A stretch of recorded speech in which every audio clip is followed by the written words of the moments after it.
My son sent a message in the family group chat. We think it's better for Mom to step back for now. My daughter-in-law reacted with a thumbs up emoji. I replied, understood. I will respect that and step back from paying the house mortgage and the $5,000 monthly transfers. That night, my phone exploded with desperate calls. But let me tell you how I got here. Before we continue, please subscribe to Granny's Voice channel and write in the comments what time it is where you are watching from now and what time it is there. We might give you a shout out in our next video. Today's shout out goes to Ruth Marshall from South Carolina. Thank you for being part of this great family. Now, let me tell everything. It all started 15 years ago. When Brandon, my oldest son, came home with Jessica on his arm, his eyes shining. Mom, she's the one, he told me. And I believed him. I welcomed them with open arms. I made a special dinner. I got out the good wine glasses. Jessica smiled and called me Mom Eleanor from the very first day. She hugged me tight, said she had never met anyone as warm as me, and I foolishly melted. I thought I had gained a daughter. I did not know I had signed a lifetime contract as the family ATM. 6 months later, they got married. The wedding was beautiful. I paid for Jessica's dress, an ivory lace gown that cost $3,000. I also paid for the flowers, the venue, half of the catering. It's just that Jessica's parents can't contribute much, Brandon explained. You understand, Mom? You always understand.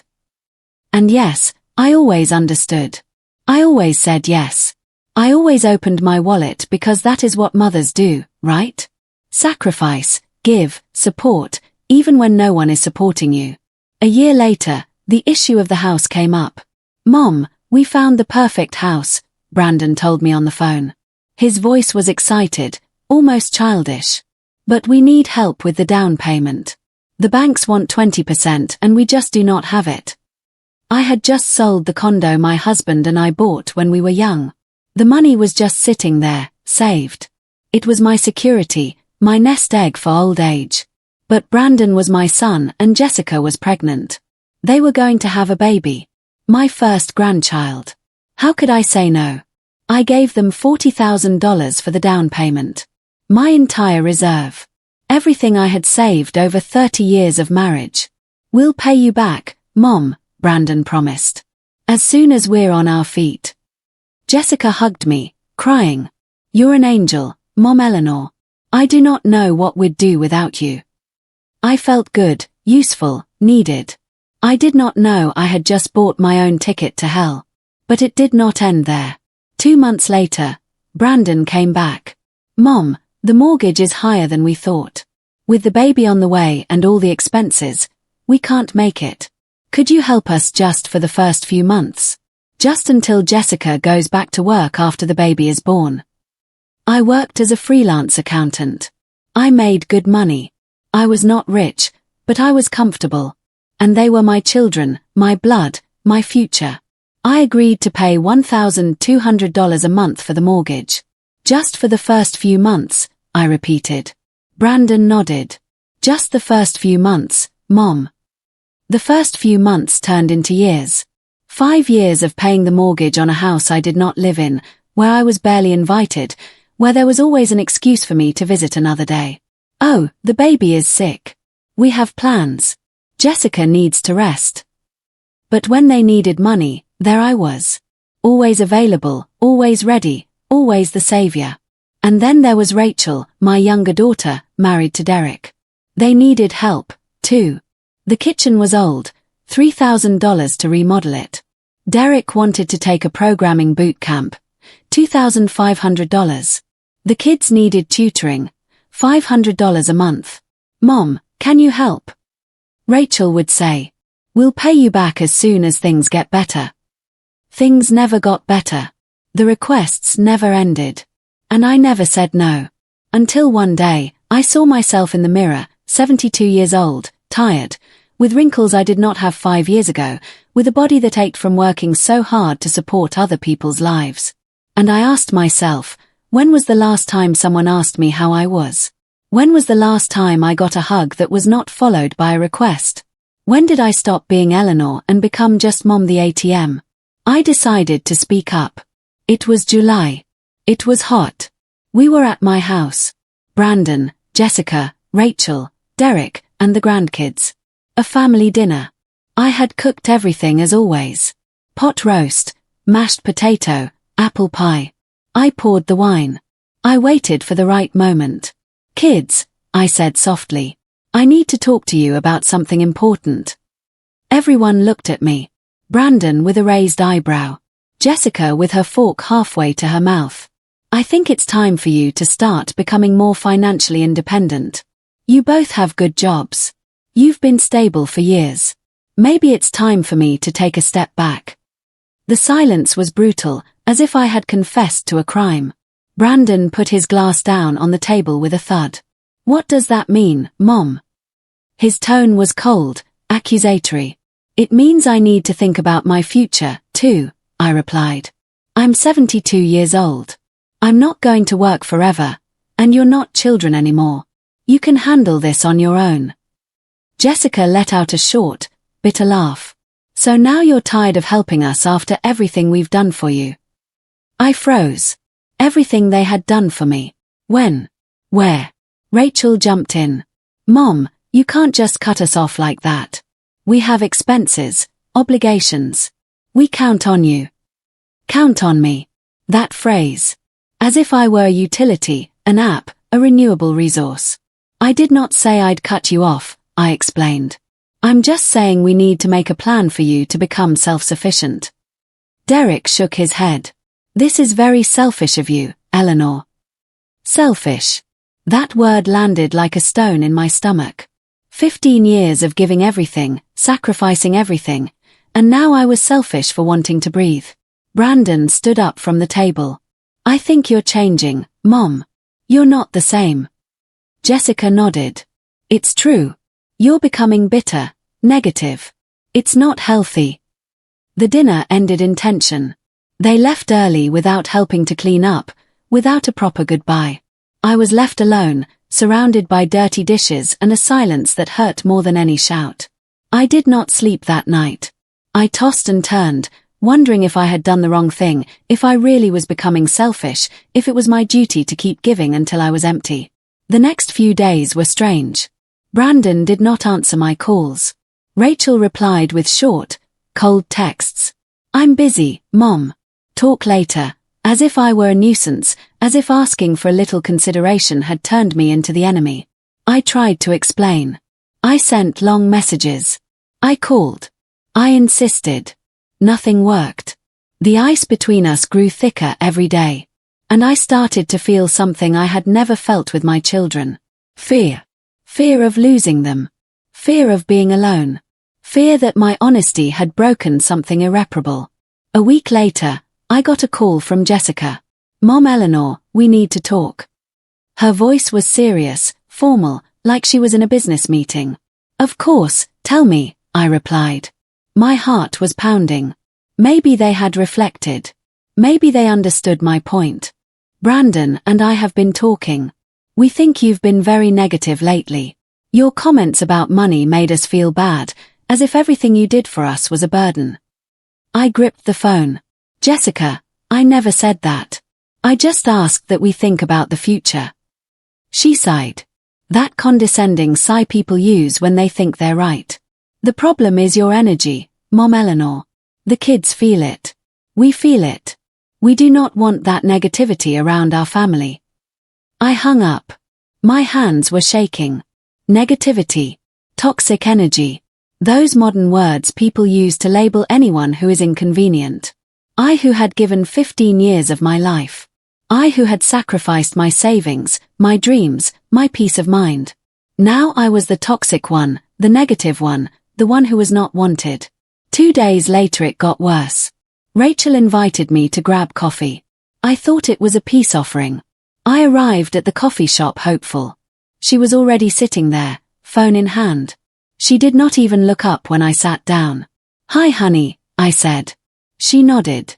Mom, this is going to be quick because I have a meeting. We ordered coffee. She stayed on her phone, texting, ignoring me. Rachel, is everything okay? She finally looked at me. Mom, Brandon told me what you said, and honestly, I find it unbelievable after everything we've done for you. There it was again. That phrase. What have you done for me? I asked. I needed to know. I needed to understand what part of this equation I was missing. Rachel frowned. Mom, we give you company. We visit you. We include you in our lives. Isn't that enough? Company. Visits. Inclusion. As if they were favors. As if allowing me to be in their lives was a gift I should be grateful for on my knees. Honey, I did not ask to be a burden. I just asked you to be a little more independent. She shook her head. It's not about independence, Mom. It's about you changing. You're becoming difficult, egotistical, and frankly, I do not know if we want that version of you in our lives. I stood up from the table. I did not drink my coffee. I did not say anything else. I walked out of that place with the dignity I had left. I walked to my car. I sat down. I closed the door. And there alone, I cried like I had not cried since my husband died. I cried for the lost years. For the money that would never come back, for the love I gave without measure, and that was now being held against me like a debt. I cried because I finally understood something. To them, I was never Mom. I was a resource, a solution, a bank account with feelings. That night, I could not sleep. I stared at the ceiling, thinking, calculating, remembering every transfer, every sacrifice. Every time I said yes when I wanted to say no, and something inside me hardened, like cooling metal, like drying cement. I no longer felt sadness. I felt clarity, a cold, perfect clarity that showed me the truth without any filters. They had used me for 15 years. And now that I dared to set a boundary, I became the problem. I opened my laptop. I logged into my online banking. I looked at the automatic transfers. $1,200 a month to Brandon's account for the mortgage. $5,000 a month split between both kids for emergencies. Payments for courses, utilities, extras. It was all there, all documented, all perfectly traceable. I got out a notebook. I started adding. The numbers grew and grew and grew. In 15 years, I had transferred over $200,000. $200,000 of my work, of my effort, of my future. I leaned back in my chair. I took a deep breath and I made a decision. If they wanted space, they would get it. But the space was going to be real, complete. Without my money, without my help, without my presence as an ATM, they were going to have all the space in the world, and I was going to have my life back. The next day, I called the bank. Good morning. I need to cancel some automatic transfers. The operator was polite, efficient. In 10 minutes, all the transfers were stopped. Then I called the bank where Brandon had his mortgage. I was a co-signer. My name was on those papers. I want to be removed as a co-signer on this loan. They explained the process. It was not immediate, but it was possible. I started the paperwork. I signed the documents. I sent the emails. Next, I checked the credit cards. Years ago, I had given Brandon and Rachel authorized user cards on my account. For emergencies, I'd said. So you'll never be without. Those cards were used every month. Restaurants, clothes, gas, things that were definitely not emergencies. I called the bank again. I want to cancel the authorized user cards on my account. The operator typed. Both of them. Both of them, I confirmed. Click. Click. Cancelled. Finally, the joint account. I had a joint savings account with Brandon that we opened when he bought the house. Just in case you ever need quick access to funds, Mom, he had said. But the reality was that he had access to my money always, without asking. I closed that account. I transferred everything to a new one, in my name only, under my control only. I did all of this in silence, without warning, without drama, with the same coldness they had used to push me away. If they wanted to treat me like a service, they would learn that services can be cancelled. And that day I cancelled my subscription to being used. 3 days passed, quiet, silent. I felt strange, light, as if I had taken off a heavy coat I had been wearing for so long. I forgot what it was like to walk without it. I drank tea in the mornings without rushing. I read a book I had been meaning to read for 2 years. I walked in the park alone in peace, not waiting for desperate calls, not on high alert for the next manufactured crisis. And then the message came, the message that would change everything. Brandon created a new group, a family group chat, but I was not in it. I knew because Rachel by accident forwarded me a screenshot. The message said, "We think it's better for Mom to step back for now.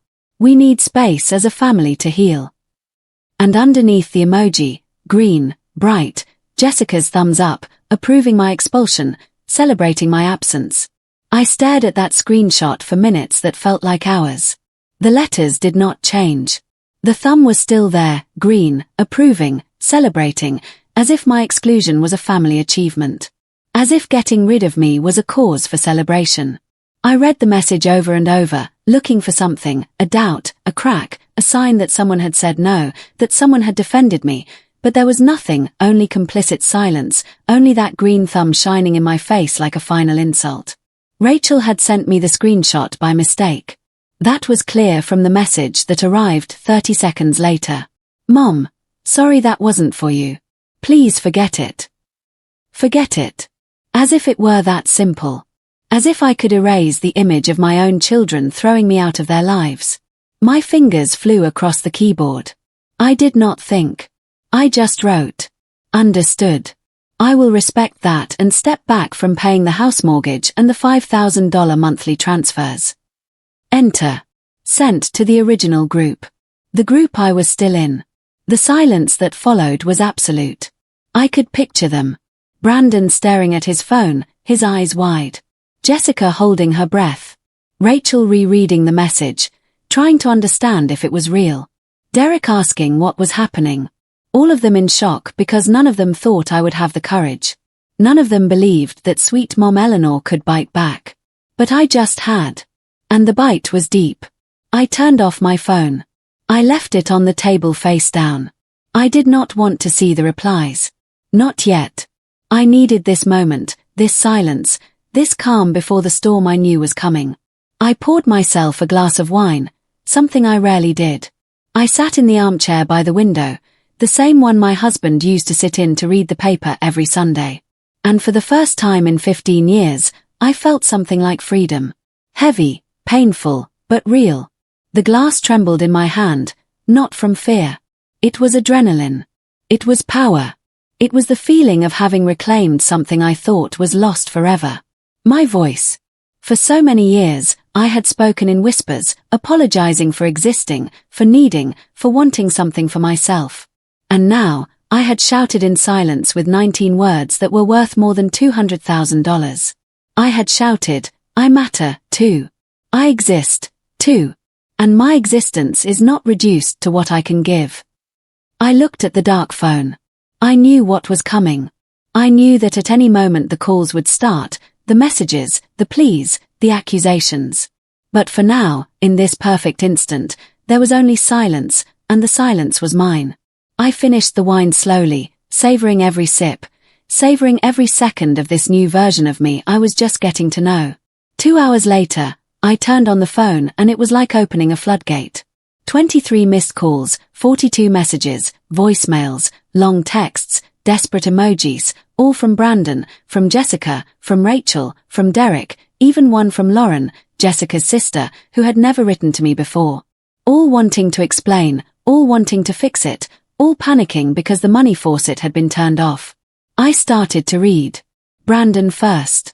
Mom, I need you to talk to me. This is a misunderstanding. Please call me. Then Jessica. Mom Eleanor, you can't do this. We have obligations. You can't just leave us high and dry like this. Rachel.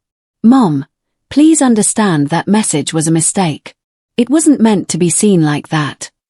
Derek. Eleanor, this is very impulsive. You need to think this through. Every message was a nail. Every word confirmed what I already knew. They were not worried about me. They were worried about their cash flow. Not one of them said I'm sorry. Not one of them asked how I felt. Not one of them acknowledged the pain they had caused me. Only panic. Only fear. Only the desperation of someone watching their comfort crumble. And something inside me, something that still held out hope, finally died. Like a candle burning out. Like a light flickering and going dark. There was no turning back. I replied with a single message to the original family group chat. It is not impulsive. It is a well-thought-out decision. You asked for space. I am giving it to you. But real space includes financial independence. I wish you the best. Period. No emojis. No exclamation points, no drama, just facts. Cold. Clear. Non-negotiable. The phone started ringing immediately. Brandon. I declined the call. It rang again. Jessica. Declined. Rachel. Declined. Derek. Declined. Every rejected call was an act of self-love. Every silence I chose was a shout of dignity. I was not going to give explanations. I was not going to justify myself. I was not going to beg for a place in their lives. If they wanted me out, I would be out, but on my own terms. That night, I went to bed early. I expected not to be able to sleep. I expected to feel guilt, remorse, but none of it came. Just a deep exhaustion, the kind of tiredness that comes after carrying something heavy for too long and finally letting it go. I slept soundly without pills, without tossing and turning. For the first time in years, I slept in peace. I woke up with the sun streaming through the window. It was 8 o'clock in the morning. I had slept 10 hours straight, something I had not done since before Brandon was born. I stretched in bed. My body ached less. My mind was clear, bright. I checked the phone. 57 new messages. 13 more calls. Even a 20-minute audio message from Brandon. I did not open anything. I just went to the kitchen. I made coffee, toast with butter. I sat by the window and I ate breakfast alone, quiet, whole. The phone kept ringing all day. But I had discovered something wonderful. The silence button. Every time it vibrated, I went on with my life. I watered the plants. I cleaned the house. I organized my closet. I found clothes I had not worn in years because I was always too tired, too worried, too busy solving other people's crises. I tried on a coral-colored dress I bought 3 years ago and had never worn. It fit perfectly. I looked at myself in the mirror and for the first time in a long time, I liked what I saw. By the 3rd day, the phone stopped ringing as much. The messages spaced out, but they changed their tone. It was no longer panic. Now it was manipulation. Brandon wrote, "Mom, the kids are asking about you. They're asking why Grandma doesn't love them anymore." Rachel sent, "I can't believe you're doing this to us right when Derek is going through a tough time at work." Jessica sent a photo of my grandkids with a text. "They don't understand why their grandmother abandoned them." Every message was a hook, every word calculated to make me feel guilty, to make me come back, to make me open my wallet again. But something had changed in me. I could see the strings, the invisible threads they had always used to move me like a puppet. And now that I saw them, they no longer worked. I read each message with distance, with coldness, as if they were addressed to someone else. Because in a way they were. Those messages were looking for the old Eleanor, the one who gave in, the one who blamed herself, the one who always came back. But that Eleanor was dead. And in her place, someone new had been born, someone stronger, someone who had finally learned that love is not measured in transferred dollars. On the 4th day, the call I knew would come arrived. It was not Brandon or Rachel. It was Patricia, my older sister. The only family I had left from my generation. I answered because with her it had always been different. "Eleanor, what is going on?" she asked in her gentle voice. No judgment, just genuine curiosity. I told her everything from the beginning. Every transfer, every sacrifice, every humiliation, the group chat message, the green thumb, my reply, my decision. She listened in silence. When I finished, there was a long pause. "You know what I think?" she said finally. "I think it took you 15 years too long to do the right thing." Her words hit me with an unexpected force. Because she was right. 15 years of being an emotional ATM. 15 years of believing that giving until I was empty was love.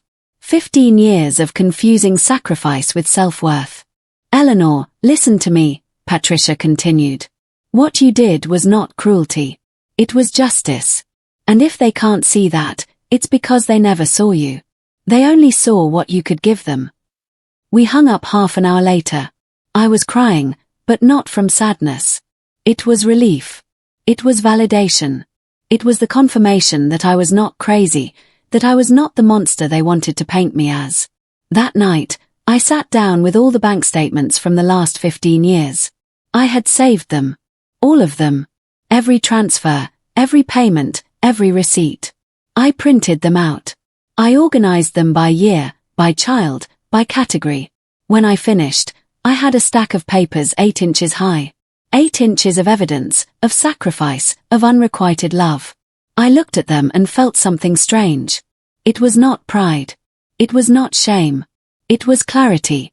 The clarity of seeing your life summarized in numbers, of understanding exactly what you were worth to others in monetary terms. I took a new folder, gray. I put all the documents inside. I organized them with tabs. Brandon. Rachel. Shared expenses. Extras. All perfectly documented, as if I were preparing a legal case. And in a way, I was. Not for a judge, but for myself, to have tangible proof that I was not exaggerating, that it was not my imagination, that I really had given everything, and they really had taken it without a second thought. On the 5th day, Brandon showed up at my door unannounced. He rang the doorbell insistently. 3 times, 4, 5. I looked through the peephole. He was alone. No Jessica, no kids, just him, hands in his pockets, and that expression I knew so well. The same one he'd get as a kid when he broke something and tried to fix it before I found out. I opened the door. We looked at each other. The silence between us weighed a ton. Mom, we have to talk, he said. His voice sounded tired. Defeated. Come in, I replied. I did not hug him. I did not offer him coffee. I just let him pass. We sat in the living room. He on the sofa, me in the chair opposite him, like 2 strangers negotiating, like 2 people who were once everything to each other and now barely recognized one another. Mom, this has gotten out of control, he began. We didn't mean to hurt you. That message was a mistake. Jessica was upset. I was frustrated. But we didn't mean it. I looked him in the eyes. Those eyes that were the first thing I saw when he was born, that had looked at me with adoration when he was a boy, that had stopped seeing me at some point I cannot pinpoint.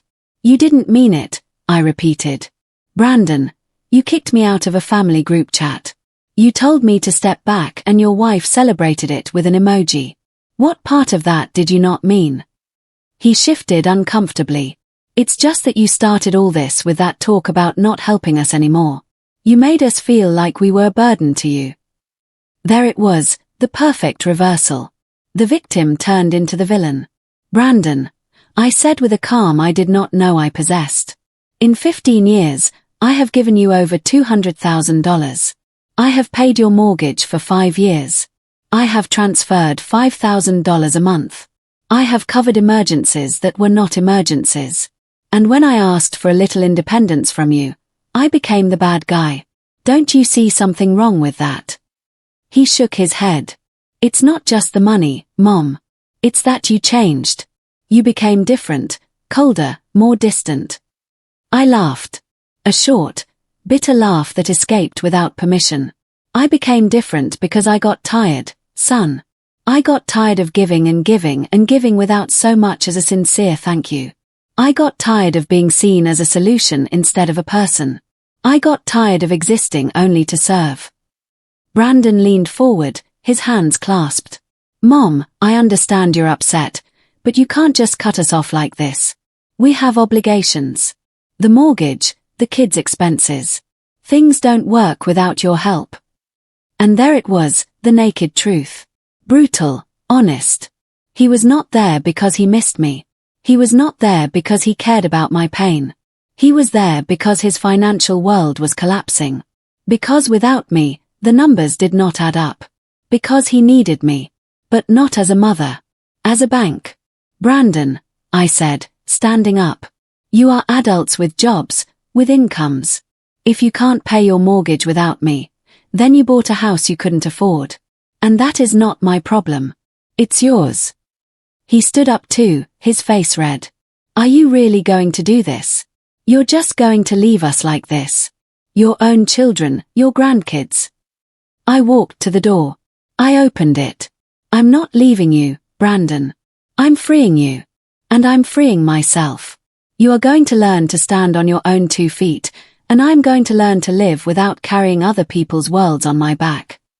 He looked at me in disbelief as if he could not process that his mother, his sweet submissive mother, was telling him no. This isn't over, he said, walking out. Jessica is furious. Rachel too. We're going to have to talk as a family. I closed the door behind him. I leaned my back against the wood. My legs were shaking. My heart was beating so hard I could feel it in my temples. But I had done it. I had said no to my son. And I had survived. The roof did not fall in. The world did not end. It just changed. And that change, though terrifying, felt right. It felt like breathing after being underwater for too long. That night, Rachel came by, too. Later, around 9 o'clock, she knocked softly, almost timidly. I opened the door, hoping for something different, hoping that maybe she, my younger daughter, would understand. But her first words made it clear. Mom, Brandon told me what happened. This is insane. You can't do this to us. I let her in. We sat in the kitchen. I made tea. She did not touch it. Just played with the mug, turning it in her hands. Mom, I know you're upset, but think about the kids. What this means for them. The kids, always the kids, the perfect shield, the card that never fails. Rachel, I said, I love my grandchildren, but you are their parents. You are responsible for providing for them, not me. I already raised my children. I did my part, and I did it well. Now it's your turn. She looked at me with glassy eyes. And what about us? Don't we matter? 15 years of a relationship mean nothing. I leaned across the table. Rachel, tell me something. When was the last time you called me just to ask how I was? Not to ask for money. Not to ask me to babysit. Just to talk. When? Her silence was the answer. She looked down, swallowed hard. Mom, that's not fair. You know we're busy. That life is complicated. I stood up. Exactly, honey. Life is complicated for everyone, including me. But no one ever asked if I was busy, too. If I was tired, too. If I needed help, too. You all just assumed Mom would always be there. Wallet open, arms open. No matter what. Rachel stood up, too. This is cruel, Mom. Really cruel. I looked at my daughter, my baby. The one who used to hug me every night before bed. The one who told me I was her hero. And now she was calling me cruel for refusing to be used anymore. Do you know what's cruel, Rachel? I said, my voice trembling. Cruel is realizing your children only seek you out when they need something. Cruel is seeing a green thumbs up, celebrating your exclusion. Cruel is working until you're 72 to support lives that are not yours while your own life is consumed. That's what's cruel. She grabbed her purse. I'm not going to listen to this anymore. When you've calmed down, we'll talk. She left, slamming the door, and I stayed there, standing in my kitchen, surrounded by a silence that no longer scared me. The following days were a strange mix of peace and storm. Peace because I had finally set boundaries. Storm because the consequences were arriving in waves. Jessica sent me a long message full of accusations. She said I was destroying her family, that the kids were crying for me, that Brandon could not sleep, thinking about how they were going to pay the bills, that this was all my fault for being selfish in my old age. I read every word without getting upset. It was like reading the script of a play I already knew, the same manipulations, the same attempts to make me feel guilty, but they did not work anymore. Derek also wrote, more direct than the others. Eleanor, this is a mistake. Families support each other always. I don't understand how you can turn your back on your children like this. My mother would never do this to us. His mother, the one who never helped them with anything, the one who lived her life without carrying the responsibilities of her adult children. I replied for the first time in days. Derek, your mother is right. Adult children should stand on their own. Maybe it's time for you and Rachel to learn that. He did not answer, but he blocked me. And honestly, it was a relief.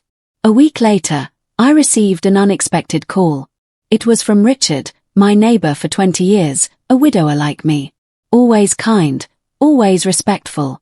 Eleanor, he said, forgive me for sticking my nose where it doesn't belong, but I've noticed you're alone a lot lately.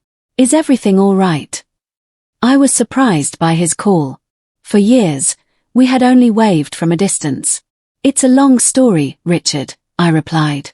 I've got time, he said. And something in his voice made me trust him. I told him. Not everything, but enough. He listened without interrupting. When I finished, he sighed. Eleanor, you did the right thing. And I'm telling you this because I made the opposite mistake. I let my son drain me until there was nothing left. He died 3 years ago and he left me with debts and regrets. Don't make my mistake. His words stayed with me. Debts and regrets, the two things I was avoiding. Richard invited me to grab coffee. I accepted. We met at a small cafe near the park. We talked for 2 hours about life, about children, about how love sometimes blinds us until it's too late. He told me he had given everything too, that he had been used too. That he had also learned late in life that giving without limits is not love. It's self-destruction. And you don't regret it? I asked. Setting limits? No, he replied. I regret not setting them sooner. I left that cafe feeling less alone, less crazy, less monstrous because Richard had seen me. Not as an ATM, not as a resource, but as a person who had made a difficult and necessary decision. We walked back to my house together. He said goodbye with a hug.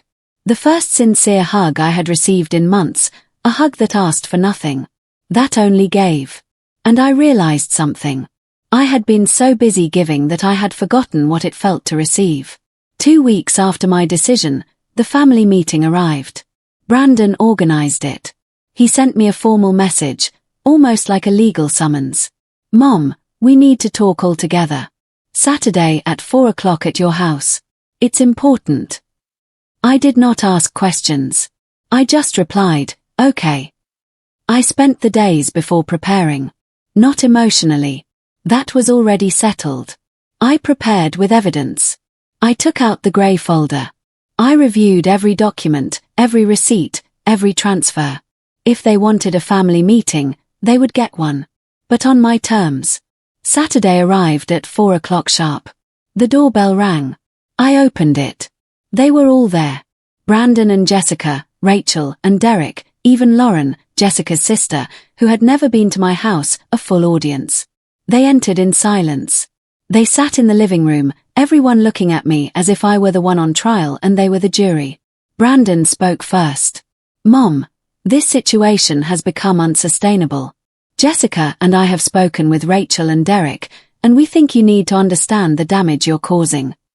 Damage, that word, as if I were the destroyer. As if 15 years of sacrifice counted for nothing. Go on, I said. My voice was calm. My hands were in my lap. Not shaking, not afraid. Jessica took the floor.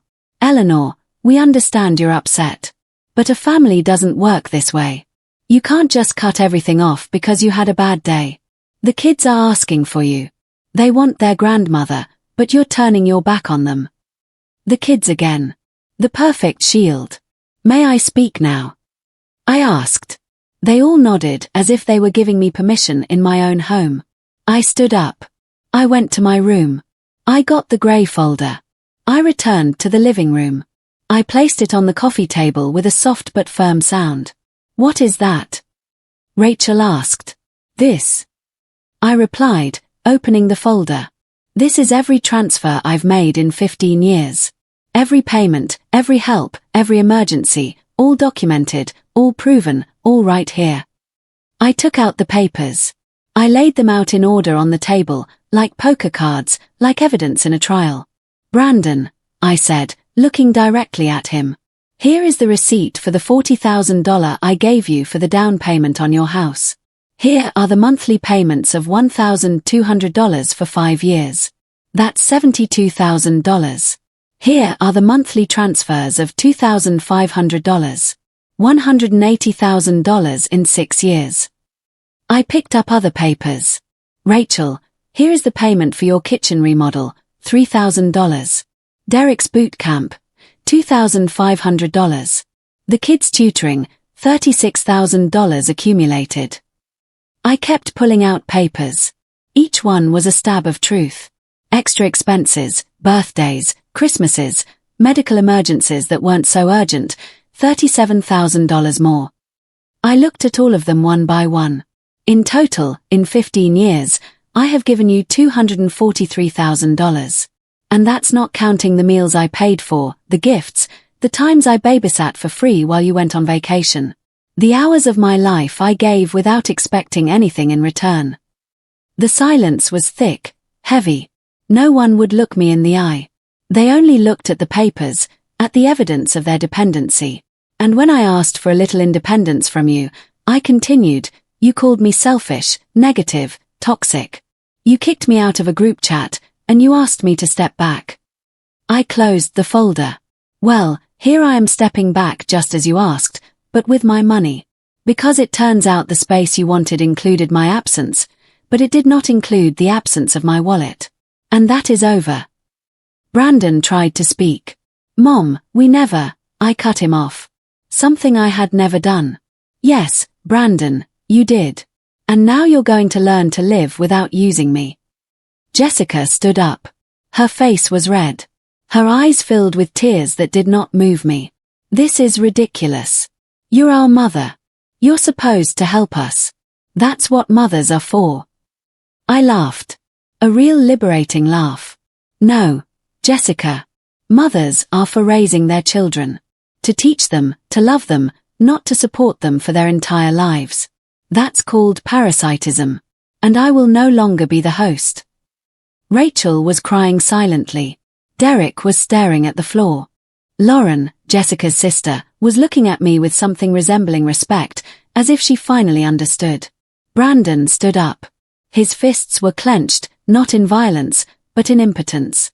So, what are we supposed to do now? How are we going to pay the mortgage, the kids' schools, everything? I looked at him without blinking. You're going to do what millions of people in the world do, Brandon. You're going to work. You're going to adjust your budget. You're going to prioritize. You're going to live within your means like responsible adults. Jessica let out a hysterical laugh. Live within our means. Do you know how much everything costs these days? You can't just expect us to survive without help. I walked toward her slowly with all the calm I had gathered in these weeks. Jessica, you both have jobs. Good jobs. You earn enough to live. Maybe not for the house you bought. Maybe not for the vacations you take every year. Maybe not for eating out 3 times a week, but to live. Yes. The problem isn't that you can't, it's that you don't want to because it's more comfortable to have me pay. Her cheeks were burning. She wanted to answer, but the words would not come because she knew I was right. They all knew. Rachel finally spoke. Her voice was broken. Mom, I get your point. I really do. But you can't expect us to change everything overnight. We need time. A transition plan. I shook my head. Rachel, I have been your transition plan for 15 years. How much more time do you need? Until I die? Until I have nothing left? No. Time's up. The transition starts today. Derek chimed in. His voice was hard. This is revenge, pure and simple, because you got your feelings hurt by a text message. I turned to him. Derek, it's not revenge. It's justice. And if you don't understand the difference, it's because you've never had to set a boundary in your life. Lauren, who had been quiet the whole time, spoke up. Eleanor is right. Everyone looked at her surprised. Jessica most of all. What? My daughter-in-law asked. You're right, Eleanor, Lauren repeated. I've seen how my sister and Brandon depend on you. How every month there's a new emergency. How every Christmas they expect you to cover everything. And I've seen you getting more tired, getting smaller. This had to happen, and I'm glad you finally did it. Jessica stared at her furiously. How can you say that? We're your family. Lauren shrugged. That's exactly why I'm saying it. Because I see how you're drowning in debt. How Brandon works longer hours, but the money is never enough. Because you are living beyond your means. And Eleanor has been the Band-Aid. But Band-Aids don't last forever. They fall off. And when they do, you have to stitch the wound properly, not just put on another Band-Aid. Her words landed like stones in still water, creating ripples. Discomfort. Truth that no one wanted to hear. Brandon walked to the door. This is pointless. We didn't come here to be lectured. We came to solve this. He turned to me. Mom, I'm giving you 1 week to reconsider. 1 week. After that, you're going to have to live with the consequences of pushing your family away. He opened the door. Jessica followed him. Before leaving, she looked at me with contempt. The kids are going to grow up without a grandmother. I hope your pride is worth it. And they left. Rachel and Derek stayed for a few more seconds. My daughter looked at me with pleading eyes. Mom, please think about it. They left too. Only Lauren remained. We looked at each other in silence. She smiled. Sad, but genuine. I'm sorry, she said. Why? I asked. Because I should have said something sooner, years ago when I saw how this was all starting, but I thought it wasn't my place, that it was your business. She came over and took my hand. You did the right thing, Eleanor. And I know it hurts, but it was necessary. I squeezed her hand. Thank you, I whispered, because that thank you, that acknowledgement was worth more than all the dollars I had given. Lauren left, too, and I was left alone in my house, surrounded by papers that proved my point, and a silence that no longer scared me. That night, I did not sleep well. Not from regret, but from the adrenaline, from the release of having said everything, of having shown everything, of having finally defended myself. I got up at 3 o'clock in the morning. I made tea. I sat in the kitchen. And I cried, not from sadness but from liberation. I cried for all the years I did not defend myself. For all the times I swallowed my words. For all the times I said yes when I wanted to scream no. I cried until there were no tears left. And when the sun came up, I felt lighter. The following days were absolute silence. No one called. No one wrote. It was as if they had erased me. And strangely, it did not bother me. It gave me space to think, to plan, to imagine a life that did not revolve around solving other people's crises. I started doing things I had put off for years. I signed up for a painting class, something I always wanted to do, but never had time for.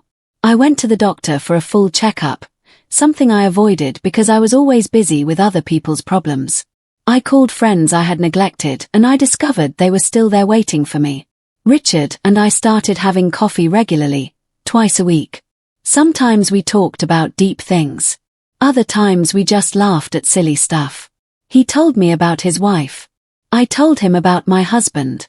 We shared the pain of widowhood and the strange freedom that comes after. It was not romance. It was companionship. It was understanding that life does not end when your children abandon you. That there are other chapters, other beginnings. One afternoon while painting in my class, I realized something. I was smiling. Really smiling. Not forcing it, not faking it. It was a smile that came from inside, from a place that had been turned off for a long time. I was painting a sunset, orange and violet colors mixing in the sky.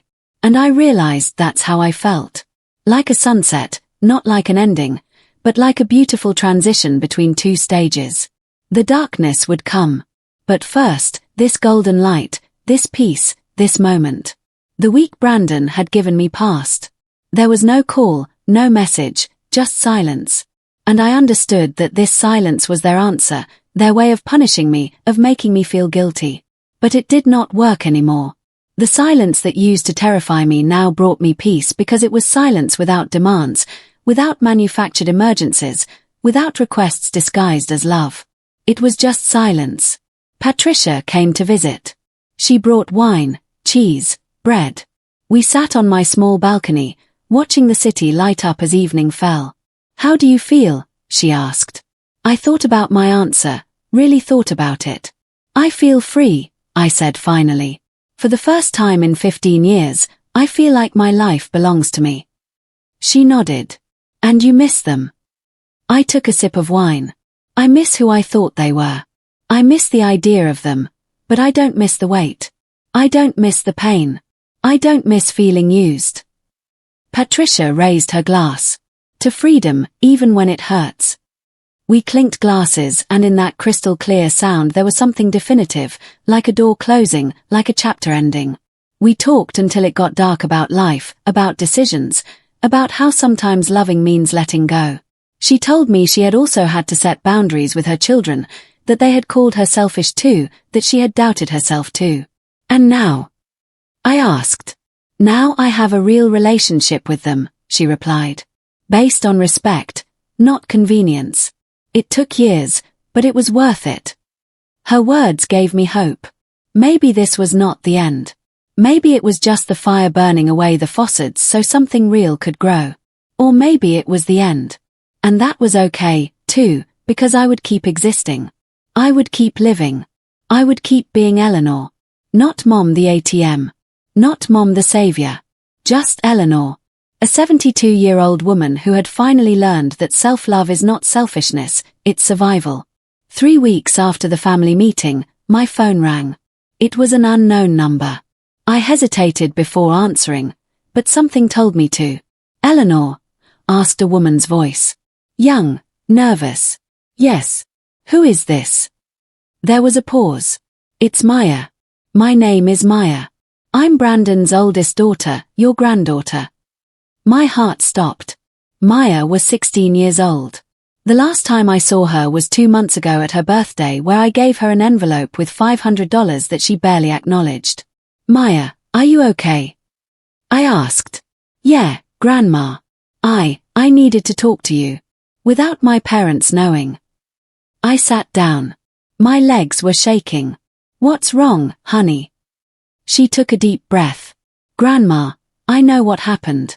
I heard my parents talking.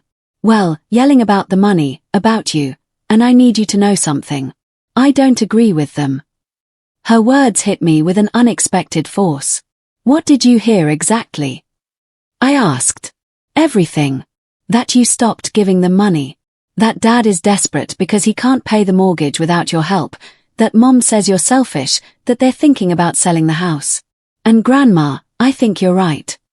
I could not speak. The tears came without permission. My granddaughter, a 16-year-old teenager, understood what her own parents could not see. "Why do you say that?" I managed to ask. "Because I've been watching how they treat you for years.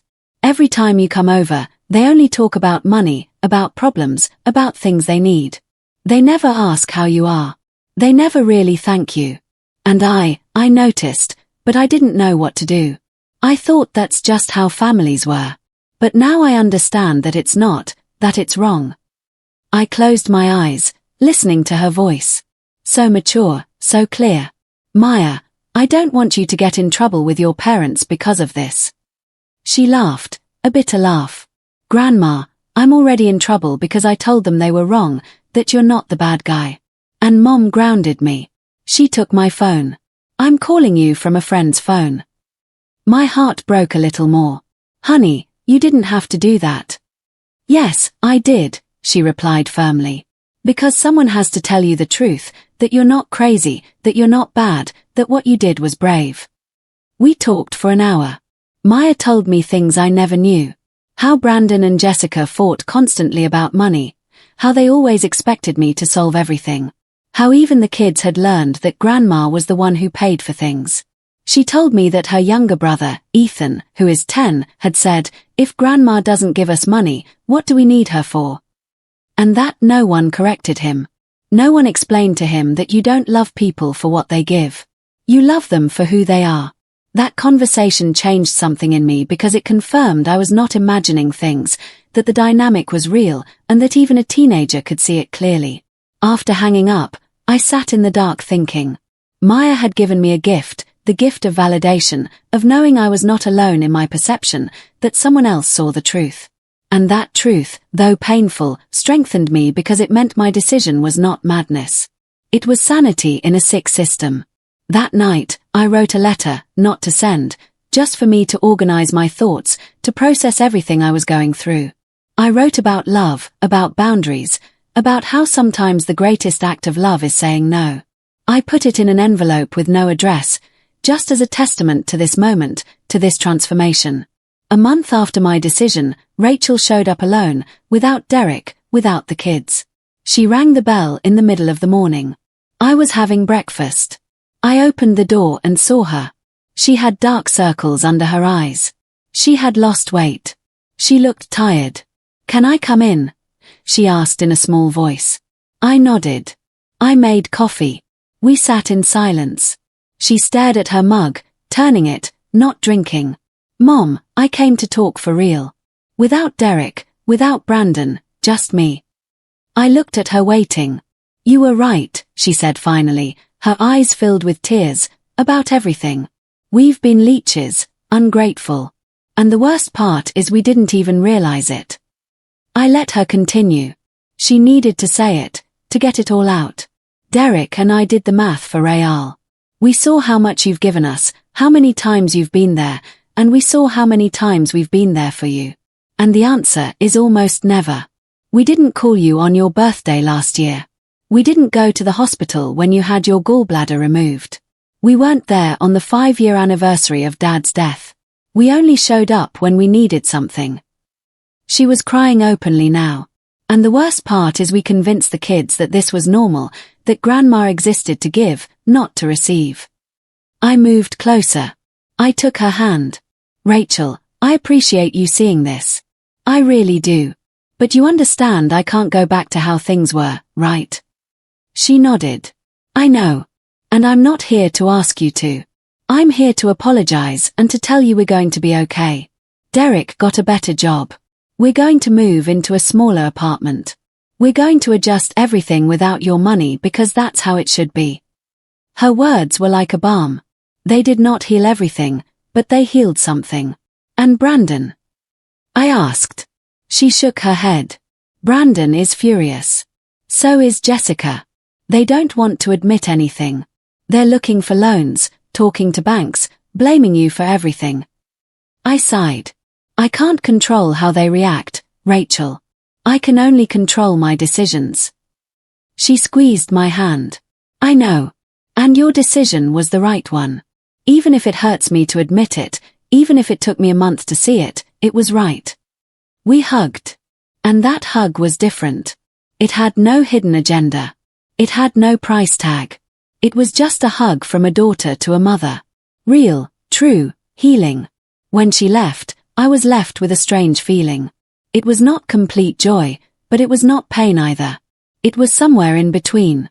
Cautious hope, the possibility that maybe with time something real could be rebuilt. 2 days later, Richard invited me to dinner, to a small restaurant with a view of the water. It had been years since I'd been to a place like that. I was always saving, hoarding to be able to give to others. I put on an emerald green dress I had bought and never worn. I did my hair. I put on makeup. I looked in the mirror and saw a woman I did not recognize but whom I liked. A woman who was getting dressed up for herself, not to impress anyone, just because she wanted to feel good. The dinner was wonderful. We talked about everything and nothing. Richard told me about his grandson who was studying abroad, about his plans to travel next year, about how he had learned to cook after his wife died. I told him about my painting class, about my new friends, about how I was rediscovering who Eleanor was without the weight of being a provider. We laughed a lot, and I realized it had been months since I had laughed like that, freely, without guilt, without fear of the phone ringing with a new emergency. When we finished dinner, we walked along the boardwalk. The air smelled like salt. The city lights sparkled, reflecting on the water. "Eleanor," Richard said, stopping. "I want to tell you something. These last few months, getting to know you better, I've seen something beautiful. I've seen a woman reclaim her life, her power, her voice, and it has been a privilege to witness it." I blushed. "Thank you, Richard." You've been an important part of that. You've listened to me without judging. You've kept me company without asking for anything, and that has meant more than you can imagine. We stood there looking at the water in silence, a comfortable, complete silence. And I understood something fundamental. I had spent so many years filling silences with sacrifices that I had forgotten that silences can also be peace. That not all empty spaces need to be filled, that sometimes just being, existing, without giving, without doing, without solving is enough. It's more than enough. It's everything. 6 weeks after my decision, I received an email from the bank. The subject line read, "Important notification regarding mortgage." My heart beat faster. I opened the email. It informed me that Brandon had formally requested my removal as a co-signer, that the process was underway, that in 30 days my name would no longer be linked to that debt. I read the email 3 times and then something strange happened. I smiled, not with malicious joy, but with deep relief because it meant he was taking responsibility, that he was finding solutions, that finally, after so long, he was being an adult. That same afternoon, I called my accountant. "I need to review my complete financial situation," I told him. We made an appointment for the following week. When I arrived at his office, I brought all my statements. He reviewed everything carefully. After an hour, he looked at me over his glasses. "Eleanor, do you know how much money you've recovered in these last 2 months?" I shook my head. $12,000. $12,000 that used to go out automatically and are now staying with you. He showed me the numbers, the projections. "If you keep this up, in 5 years, you will have recovered a significant portion of what you gave and you will have a decent retirement."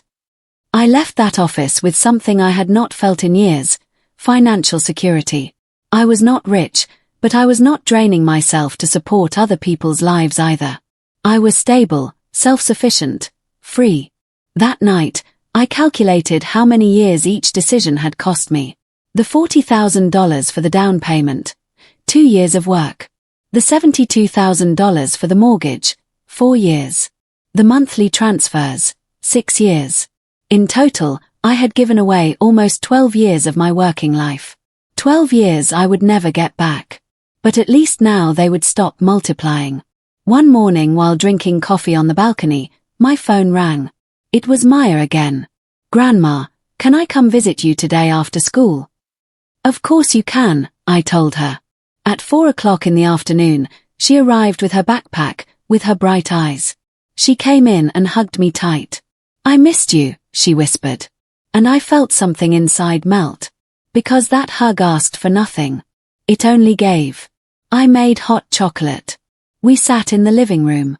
She told me about school, about her friends, about a boy she liked, normal things, teenage things, things that had nothing to do with money or problems. "Grandma," she said after a while, "I want you to know something. Dad and Mom are still upset with you, but I'm not. I understand why you did it, and I think it was brave." I stroked her hair. "Maya, someday you're going to have to set boundaries, too, in your life with people you love. And it's going to hurt, but it's going to be necessary. And I want you to remember this moment. To remember that it's okay to say no. That it's okay to protect yourself. That it's okay to exist for yourself." She nodded. Her eyes were damp. "I'll remember. I promise." Before she left, she pulled something out of her backpack. An envelope. "Here," she said, putting it in my hands. "What is this?" She smiled shyly. "It's the $500 you gave me for my birthday. I saved it. I didn't spend it because when you gave it to me, I didn't even thank you properly. I was so used to receiving from you that I just saw it as normal. But now I understand that nothing you gave us was normal. It was sacrifice. It was love. And I didn't value it. So, I'm giving it back. Not because I don't need it, but because I need you to know that I get it, that I see it, that I value you." My tears fell uncontrollably. I tried to give it back to her. "No, honey. That money is yours. It was a gift." She shook her head. "Grandma, the best gift you've ever given me wasn't money. It's this lesson. It's seeing you be strong. It's teaching me that real love has boundaries, And that's priceless. Please keep it or use it on yourself, on something that makes you happy because you deserve it.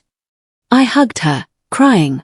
My granddaughter, my little Maya, she had understood in 16 years what her parents could not understand in 40. She had learned the lesson I took 72 years to learn. That night, I could not sleep, but not from anguish, but from something close to fullness, because Maya had given me hope. The hope that this pain, this cut, this break had not been in vain. It had planted a seed in the next generation. A seed of dignity, of boundaries, of self-worth. And that seed would grow. Maybe not in Brandon, maybe not in Jessica, but in Maya. And that was enough. It was more than enough. 2.5 months after my decision, Patricia organized a dinner at her house. She invited her friends and she invited me. I arrived with wine and flowers. The house was full of laughter, of women my age, some older, some a little younger, all with stories, all with scars, all with hard-won wisdom. During dinner, someone asked, "And you, Eleanor, how are you?" And for the first time in my life, I answered with total honesty. I told them everything. No filters, no shame, no fear of judgment. When I finished, the silence was brief. Then, one by one, they began to talk. Diane told of how her son had scammed her, how he had taken her savings, promising a business that never existed. Gloria spoke of her daughter who only called to ask her to watch the grandkids, who treated her like a free nanny, who got angry if she had her own plans. Vivian shared how her children had sold her house without consulting her, telling her it was for her own good and keeping the money. Every story was a mirror. Every testimony was validation. I was not alone. I was not the only one. I was not a monster for setting boundaries. That night I understood something fundamental.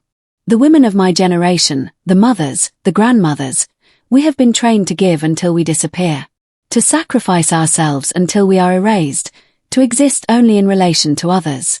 And when we finally reclaim a space for ourselves, when we finally say enough, the world calls us selfish, punishes us, abandons us.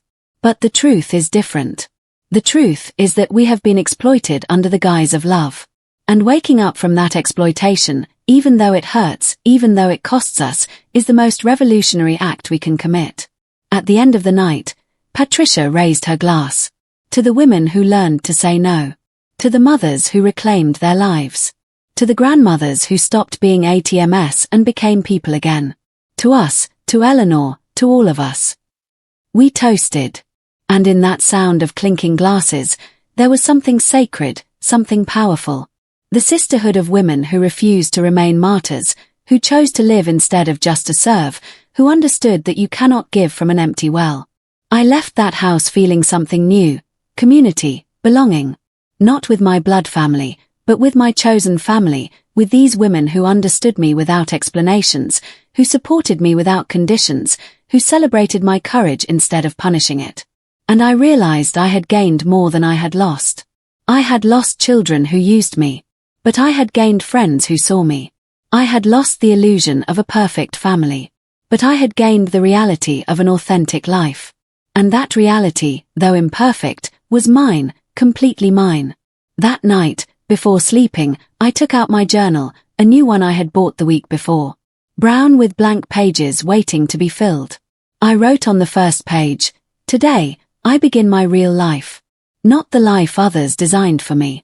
Not the life of serving and disappearing, but my life. Eleanor's life.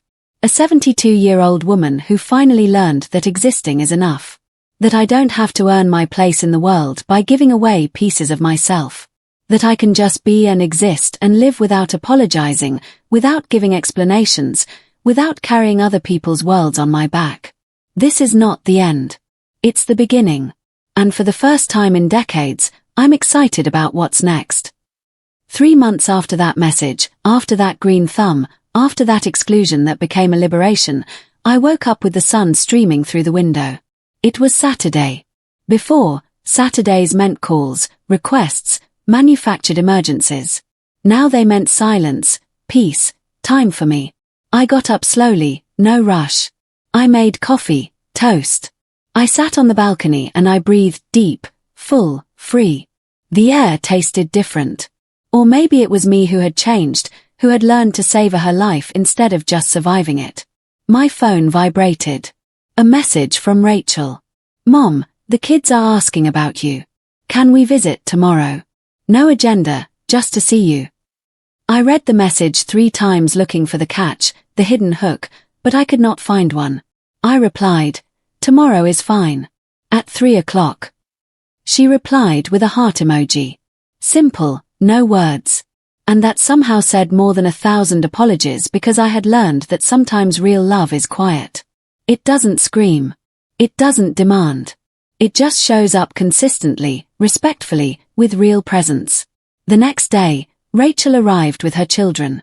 Derek did not come and that was fine. Not everyone has to be ready at the same time. The kids hugged me tight. We talked. I made them cookies like before, but different. Because now I decided when, how, without obligation, without guilt. Rachel helped me wash the dishes. Mom, she said, drying a mug, I know the road is long, that I can't erase 15 years with a few visits, but I want you to know that I'm trying, that I'm learning, that I want a real relationship with you, not one based on convenience, but on real love. I took her hand wet with soap. Rachel, the fact that you see it is already enough. The fact that you're here asking for nothing means more than you can imagine. She smiled with tears in her eyes. And that moment, that instant of real connection, was worth more than all the dollars I had given because it was genuine. It was clean. It was the beginning of something new, something healthy, something that maybe with time could be called family again. That week, I also received an unexpected call from Brandon. I did not answer right away. I let it ring. I breathed. I decided and finally I picked up the phone. Hi, Mom. His voice said, tired, different.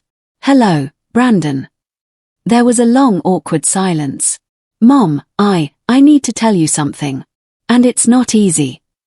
I waited without pushing him, without helping him.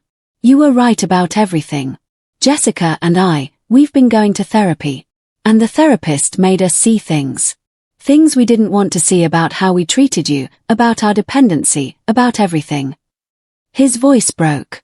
I'm not asking for forgiveness because I know words aren't enough, but I want you to know that I'm working on myself, that we sold the house, that we moved into something smaller, that we're living on what we earn. And it's hard. Really hard. But it's right. And I know because for the first time in years, I can sleep without this pressure in my chest. Without that voice telling me I was a failure who couldn't support his family without his mom. My tears were falling silently. Brandon, I'm glad you're doing that work. I really am. He took a deep breath. Do you think you can ever forgive me? I thought about my answer. Really thought about it. Brandon, I don't know if forgive is the right word because that would imply there was a crime and maybe it wasn't a crime. It was ignorance. It was comfort. It was following a pattern without questioning it. What I can tell you is that I don't hold a grudge. That I want you to be well. That I admire you for seeking help. And that maybe with time we can build something new, different, healthier. He sobbed. Thank you, Mom. That's more than I deserve. We hung up and I was left with the phone in my hand, feeling something strange. Not complete joy, but not pain either. It was realistic hope, the acceptance that broken relationships can heal, but they never go back to what they were. They become something else. And that's okay.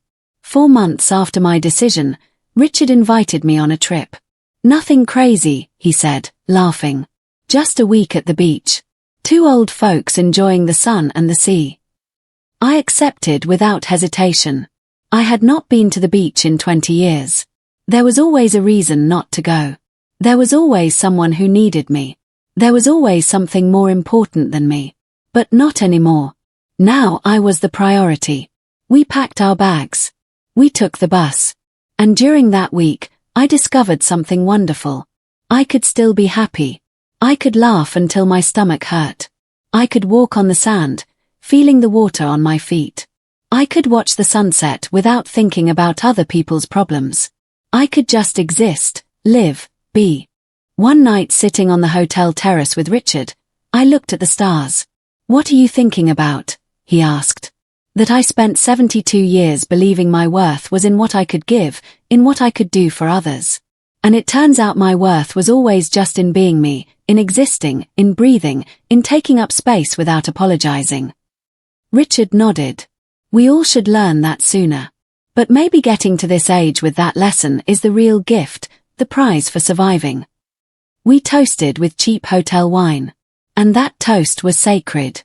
It was a celebration of life, of second chances, of late beginnings that arrive right on time. When I returned from the trip, my house felt different. It was no longer a refuge of exhaustion. It was a home of peace. I put the photos from the trip on the refrigerator. I opened the windows.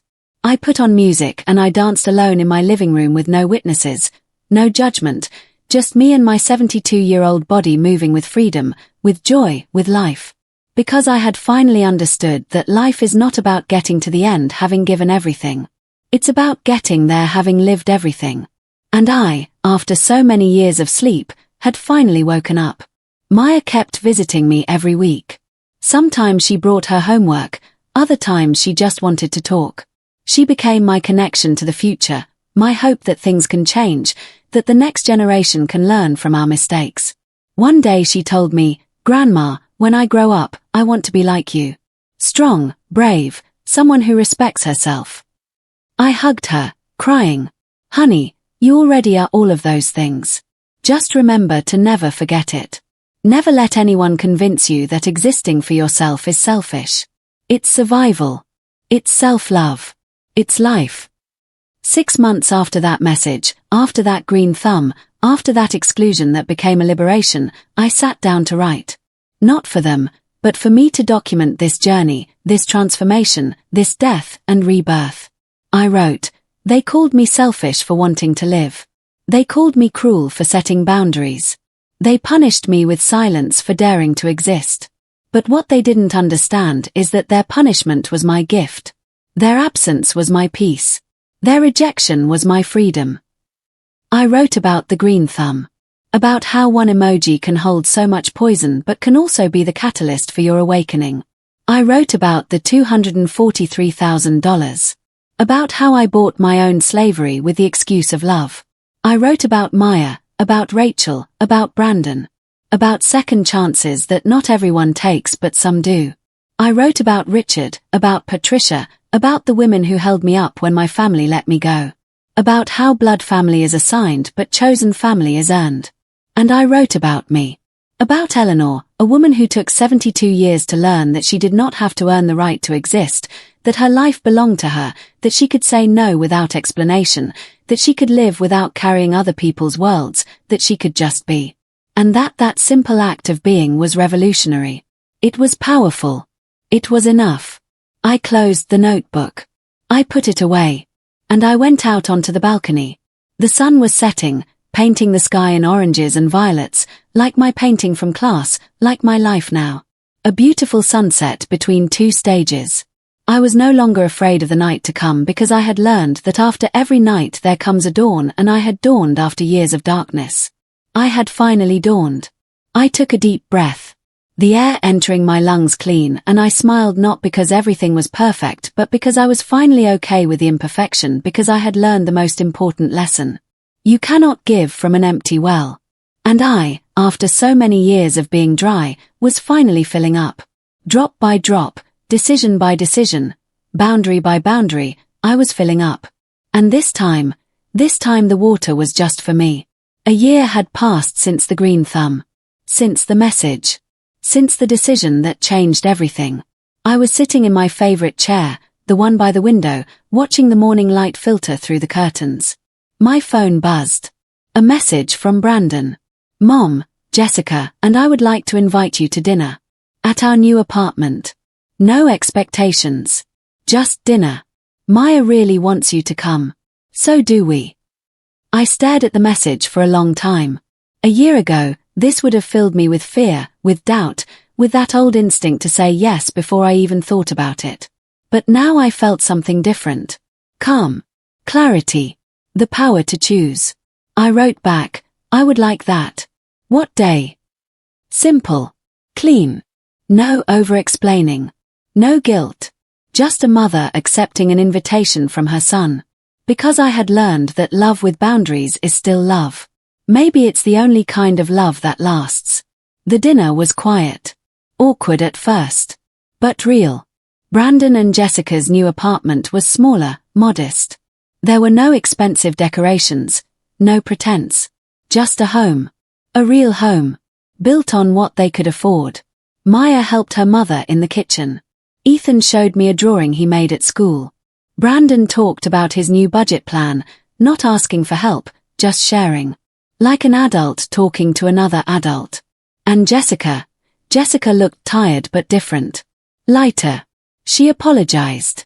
Not with grand gestures or dramatic speeches, just quietly, sincerely. Eleanor, I was wrong. About everything. And I'm sorry. I took her hand. Thank you for saying that. We ate together. We laughed a little. We were careful with each other, like people learning a new dance, afraid to step on toes but willing to try. And when I left that night, Brandon walked me to my car. Mom, he said, I don't expect things to go back to how they were. Good, I said. Because I don't want them to. He smiled. Sad but genuine. I want something better. Something real. So do I, Brandon. So do I. I drove home with tears on my face. But they were not tears of pain. They were tears of hope. Of possibility. Of the strange, beautiful miracle of broken things beginning to heal. When I got home, Richard was waiting on my porch. We had planned to watch a movie together. How did it go? He asked. It went, I said. It was hard and strange and good. He smiled and took my hand. That's life, isn't it? Hard and strange and good. We went inside. We made popcorn. We sat on the couch, two old people who had learned the hard way that life is precious, that time is short, that love without respect is not love at all. And later, when Richard had gone home and the house was quiet, I stood in front of the mirror. The same mirror where, over a year ago, I had seen a tired, used, hollow version of myself. But now I saw someone different. I saw Eleanor. 73 years old. Wrinkles earned. Grey hair proud. Eyes clear. A woman who had learned to take up space. A woman who had learned to say no. A woman who had learned that the most radical act of love is sometimes loving yourself. I smiled at my reflection. Hello, I whispered. I've been looking for you for a very long time. And in the quiet of my home, in the peace of my own company, in the freedom of my reclaimed life, I finally felt at home. Not in a house, but in myself. The green thumb that had once symbolized my rejection had become something else entirely. A reminder. A badge of honor. A symbol of the day I chose myself. And I would carry it with me, not as a wound, but as a scar. Proof that I had survived. Proof that I had fought. Proof that I had won. Not against them. But for me. And that, I realized, was the only victory that ever really mattered.